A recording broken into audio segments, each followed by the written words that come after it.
Welcome back, bow hunters. This is Ron with Stay Sharp Guide, and in this video we're going to be looking at the Rage Hypodermic No Collar 2-inch stainless steel razor sharp blades. We'll check that out. Made in China. Let's open this up and look at the head and look at how we're going to be sharpening it. Now, if you stay to the end, I'll tell you how you can win this pack. So stay tuned for that. Alright, so obviously we can't sharpen this with the answer in the closed position, because as we would sharpen this edge, this blade is in the way. So we're going to have to sharpen it in the open position, and even then that blade is in the way of sharpening this edge. So is this one. But let's look at the out of the box sharpness. If you're familiar with my videos, you know I use the edge on up sharpness meter with the best certified filament in here. As I push down, it records the amount of force that it takes to sever through that filament to cut it. And then they provide a scale telling you what those numbers mean. So let's put this in here and see what we get for a score. I guess I should load some filament. I'm getting ahead of myself.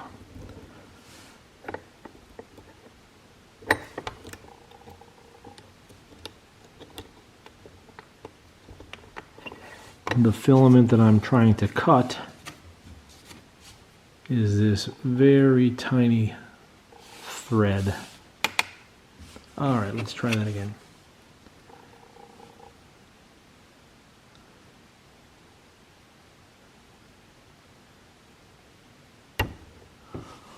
.446. I'm going to input the edge on up scale for sharpness right here.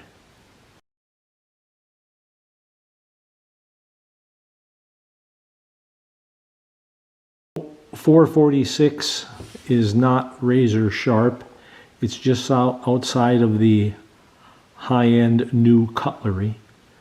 And I suppose if you put this through the vitals of any animal with that big cut, it's going to really make it bleed bad. These are big heads. But as I always say, out of the box sharpness is one thing. We can always make it better. We can touch it up before we hit the woods. They've got a nice finish on here. But let's look at how we can improve this edge. So like I said, when it's in the open position, we've got a portion of one blade covering the other blade, so we can't sharpen it.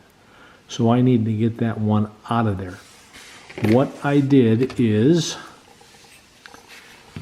I'm going to sharpen this edge. So I just held it with a piece of tape on the other side. That got the portion that used to be covering the blade out of the way. Now I can sharpen this whole edge with the answer. So with the answer, you'll get this base that includes a broadhead wrench. And my playing around with it showed me that the exposure that worked best was to the end of the insert, 2 5/8. So you'll get this little arrow shaft. You'll get the base. You'll get diamonds to sharpen with, 400, 800, 1200, 2000. You'll get the holder for the diamonds and the guide rod, which helps you keep your angle control. So you will slide the guide rod in past the hole, a little bit past the hole, and then you will tighten this screw. Finger tighten is fine. You just don't want this rod sliding out. So if you want to give it just the slightest snug, remember it's a plastic part, that's fine.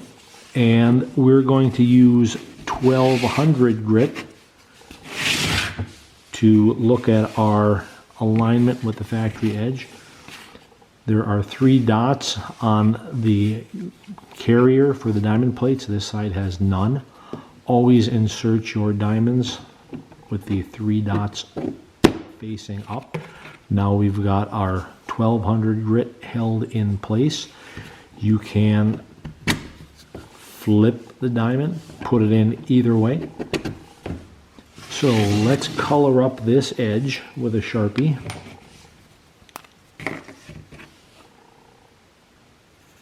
And while, like I said, that would certainly kill an animal, razor sharp is what kills. A big hole is nice, but if a blade is dull and it just pushes all of the bleedy things out of the way, that doesn't help you. You want to slice through those. So now we've got Sharpie marker on both sides. What I have discovered is we're going to use the bottommost hole, the exposure that I showed you, and now we're going to, and you see there's, I'm going to get really close here now. There's play in the blade. That's fine. We're going to, I'll show you exaggerated. We're going to roll the blade into the diamond so that we get rid of that play that allows the slip cam to function. Now I have the option of trapping that blade flat and sliding it across the diamonds, or I can leave that broadhead stationary and I can move the diamond. So let's see what sort of wear we got. And that looks pretty darn good. Let's look at the other side. Again, we're going to go in the furthest out hole. And the same thing, I'll tip the blade into the diamond and I can move the diamond across the blade, or I can move the blade across the diamond.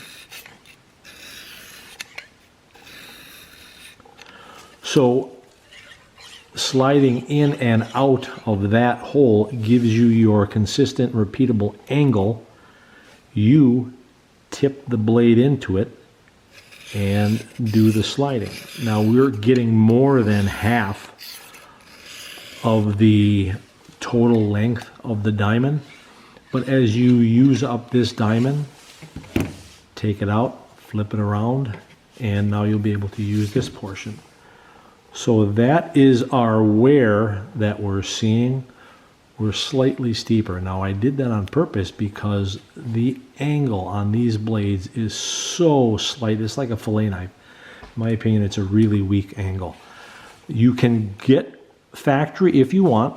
Just slide the arrow out more or switch to a lower hole. If you really like super low, weak edges, you have the ability. I've got a lot more arrow I can pull out of this guide, or I can use this second hole or this hole. I can make it a really low angle, but just know that those edges are really weak.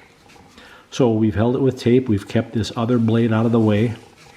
Now we are going to slide out the 1200 because that was used strictly to check our bevel.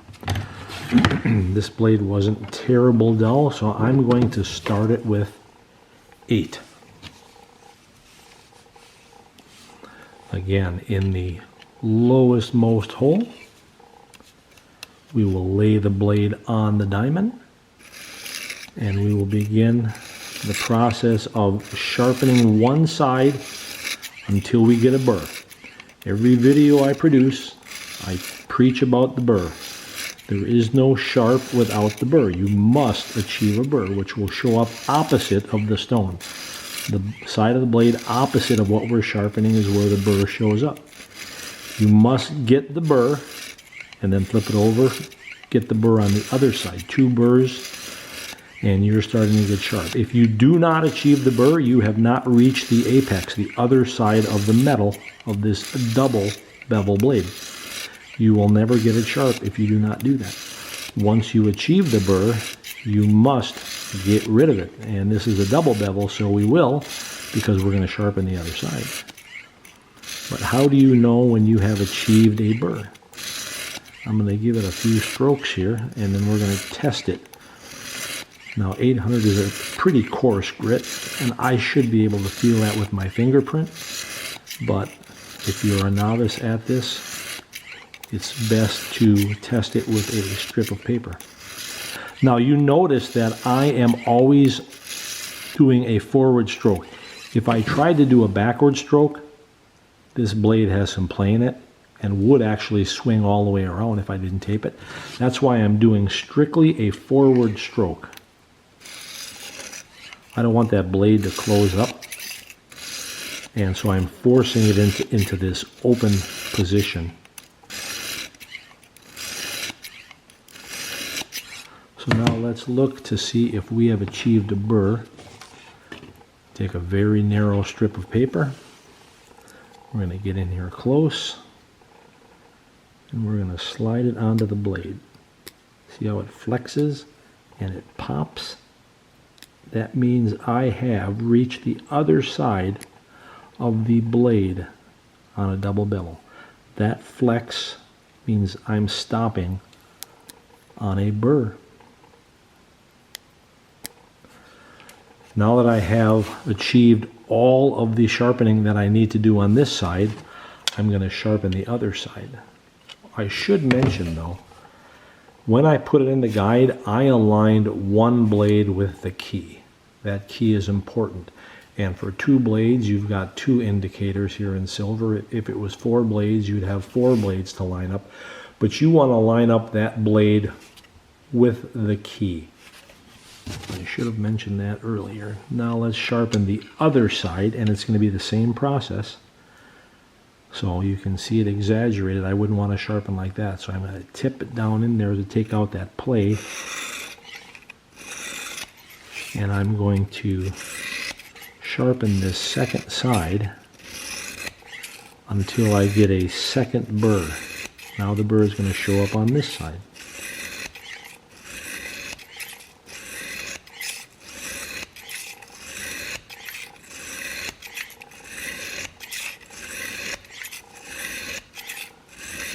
When we get done, we should hopefully have a score below 200, ideally below 100, because when we get into the razor blade range of sharpness, that's when a blade passing through an animal really does some damage. The slip cam here will open, and then immediately you'll have these blades, if they're super sharp, doing a tremendous amount of damage if the blades are sharp. If they aren't sharp, you'll push things aside rather than slicing through them. So we're going to shoot for a score that's less than 100 if we can achieve it.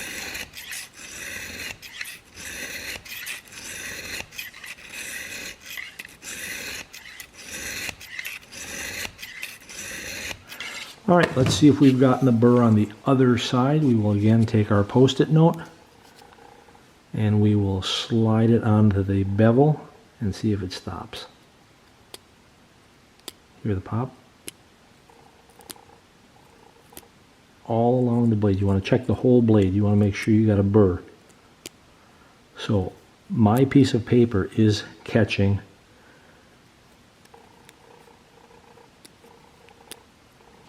So now I've got a burr on one side, I flipped it, got a burr on the other side. I was using this outer hole and this outer hole. Now I've got 2 burrs at 800, which is a pretty coarse burr. I will pop out 800, and I will pop in 1200. And now I'm going to do 2 sides, 2 burrs with 12. Then I'm going to do 2 sides, get 2 burrs with 2000. And when I come back, we are going to talk about buffing this edge. If you follow me, you know what a fan I am of buffing an edge to get it super razor sharp, like a barber does with a straight razor when he strops it. So I will keep going, and when we come back, we'll talk about final burr breaking and stropping.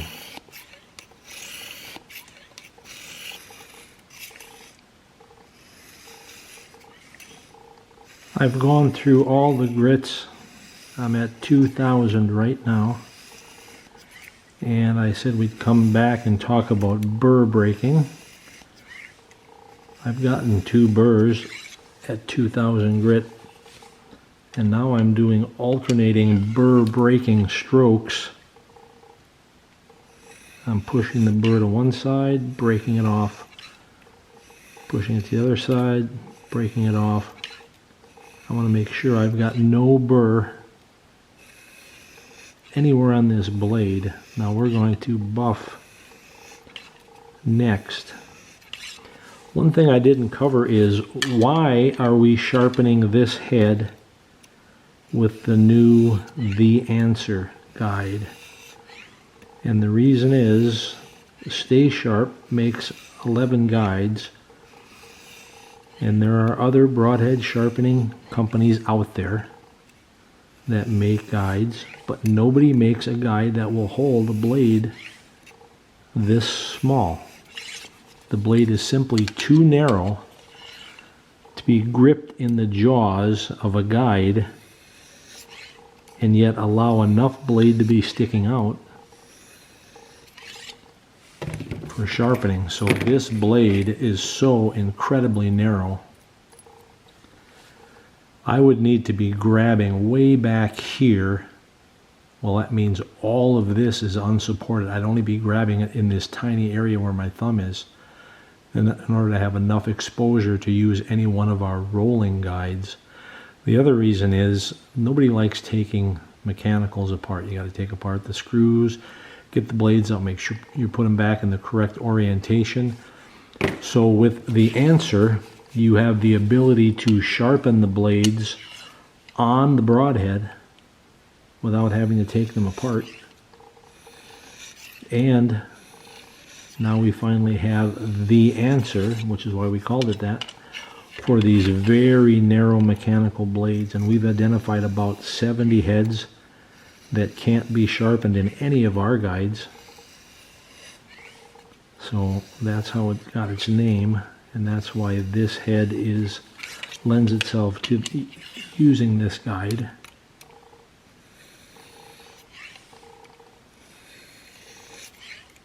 And again, I'm breaking off any burr that I would have chased to the other side.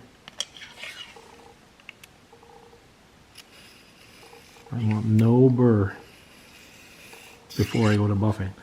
Now that was 2,000, and the next application we're going to have is buffing. So for buffing, we put tape on the 2,000 grit plate. I like to buff with the 2,000 grit plate because it's the smoothest. Now, I've put this tape on here and I'm going to smooth it down, but I'm going to use a stick and show you as I start pushing that adhesive into the diamond. You see how it's getting darker? I need to do that across the whole surface. One, it makes sure my tape doesn't have any bubbles in it when I'm buffing. And two, it's going to clean this plate. So you can see already how I'm getting darker. And I need to clean these plates. You can't wash them. There's nothing water soluble on these plates. All that's in there is the steel from your head. You can't use acetone. There's nothing you're going to dissolve. All right, so this is going to be my buffing plate, but let's look at 2,000 grit, which was used quite a bit. I'm sorry, 1,200 grit was used quite a bit prior to me coming back here. Again, you can see how I'm pushing the adhesive of the tape into the diamonds. So use this tape cleaning trick for all of your grits, but only buff with the 2,000 grit plate. All right, so now I've got that pressed in there nice. Let's see what we pull up. Should get the whole tape. There we go. Look what's coming up, and look at how clean our plate is. Everything that was on that plate, and I was only sharpening in that one region, came up. We've cleaned our plate You're going to say, hey, my plate is dull, and I'm going to say, no, it's not. It's just gunked up and full of debris that's up at the same level as the height of the diamonds. Clean the plate. So that's how you clean your plates. This is how you would buff with the tape. So now I'm going to put buffing compound on the tape.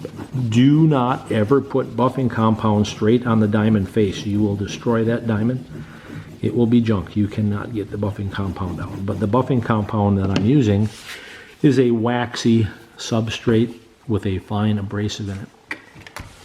All right, we'll go back into the second hole. Now here is a challenge. I have to go backwards. Remember I said you could only go forward, otherwise the blade would close? On buffing, if I go forward, I'm going to scrape that buffing compound off. So I'm using a super light touch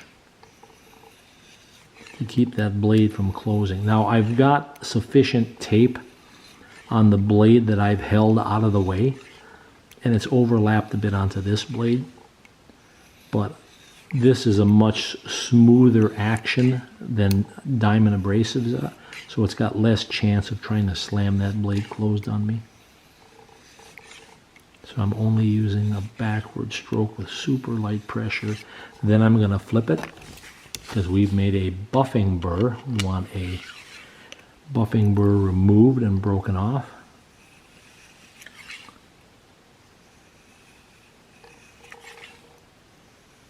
Light pressure so that we don't close the blade, and yet we still buff it.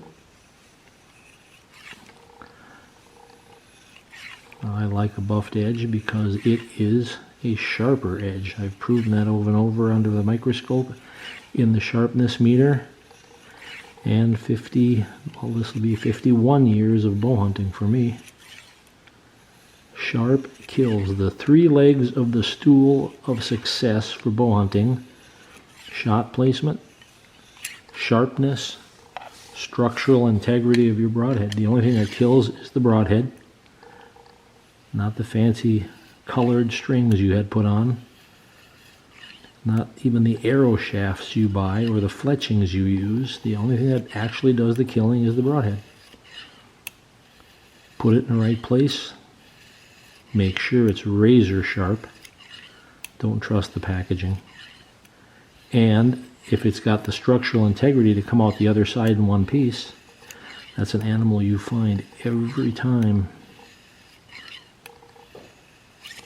I'm going to be buffing this more than I'm going to show in the video because I'm a fan of buffing, and I don't want to make this video too long. But let's do a test.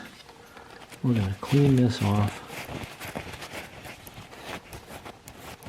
Make sure there's no buffing compound on the edge. So that is the sort of edge that we are producing with the buffing compound. There's a little bit on there. And then we're just going to do a preliminary check to see where we are as far as sharpness goes.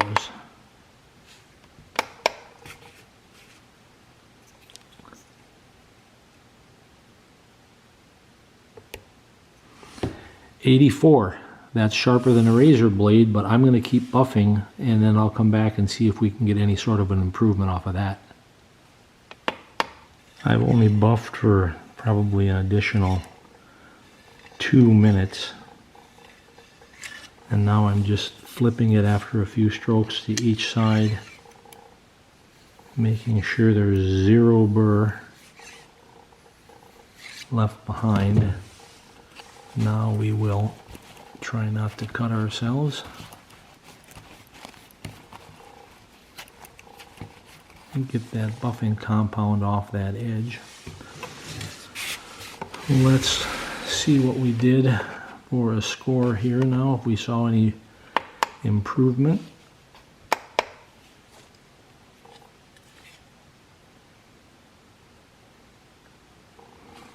The tiny head's hard to hold. 67.